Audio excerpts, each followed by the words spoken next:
एक घटना आपको बताएं जो वास्तविक डर की थी।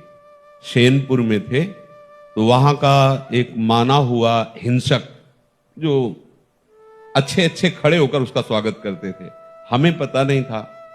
गंगा किनारे भ्रमण करते करते अभी 2-4 महीना हुए थे वहां रुके। बहुत मंगलमय स्थान, भजन में स्वाभाविक रति हो। सांप बिच्छी तो वहां चीटी की तरह घूमते थे। 90 बीघा घनघोर जंगल अब भी है। अब क्या दशा है उसकी वो तो हमें पता नहीं जंगल की। गंगा जी नीचे से बह रही तो एकदम जो प्रधान गेट था, श्री स्वामी मग्नानंद सरस्वती जी की तप स्थली, प्रधान गेट के पास बैठे हुए थे 2-4 वयोवृद्ध जन ऐसे प्रश्न कर रहे थे, ऐसे भगवत चर्चा हो रही।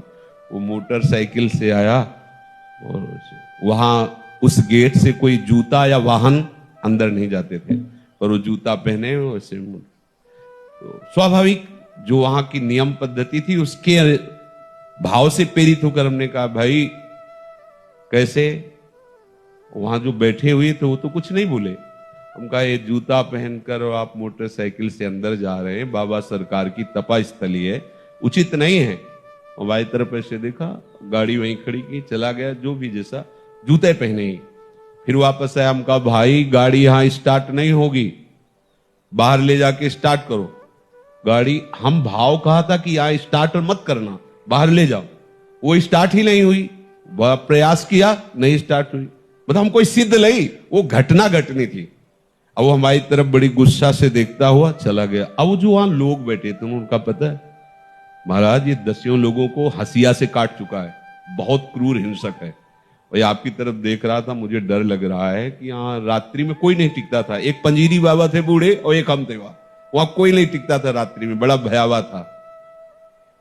हमारे मन में है कि भगवान रक्षक हैं, हमने कोई अहित नहीं किया, कोई अमंगल नहीं किया, एक सिद्धांत की बात उसको बताई। सुबह गंगा स्नान करके विशाल अशोक का वृक्ष, उसके नीचे हम पद्मासन लगाए बैठे हुए थे। तो पत्तों में जो पैरों की खरखराहट होती ऐसा सुनाई दिया कि कोई नजदीक आ रहा है। तो आंख खोली, देखा वही व्यक्ति थे। एक बार तो मन बड़ा विचित्र होता है, एक बार तो ऐसा लगा, फिर आंख खोल के बैठ गए। सामने आया, उसने कहा पहचाना? हम कहा आप वही हैं जिनको कल हमने रोका था कि आप है। तो बोले मुझे जानते हो? तो हम कहा आपको तो नहीं जानते, लेकिन आप हमें नहीं जानते होंगे। भगवत आवेश में हो गए एकदम। हम कहा आप हमें नहीं जानते होंगे। तो उसने पहले चाकू निकाली और रखा, बोले इसको जानते हो? हाँ जानते। फिर पिस्तौल निकाली, ऐसे रखा, बोले इसको जानते हो? हम कहा हमारे पास कमंडल रखा था, ऐसे खोला और गंगा जल, हम कहा इसको जानते हो? हम कहा केवल हम और तुम हैं, वृंदावन में है, एक शब्द का मिस्टेक ले। हम कहा केवल हम और तुम हैं, तुम्हारे पास अस्त्र है और सुना है तुम हिंसक स्वभाव के हो।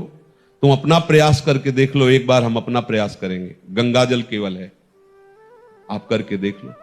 और इस समय तो बहुत हल्के से बोल रहे, उस समय जो भगवत आवेश से बोले वो थोड़ी देर में अपने वो यंत्र तंत्र उठाए और भागते नजर आया। हमारे पास भगवान का बल है, कैसे कोई ऐसे कैसे?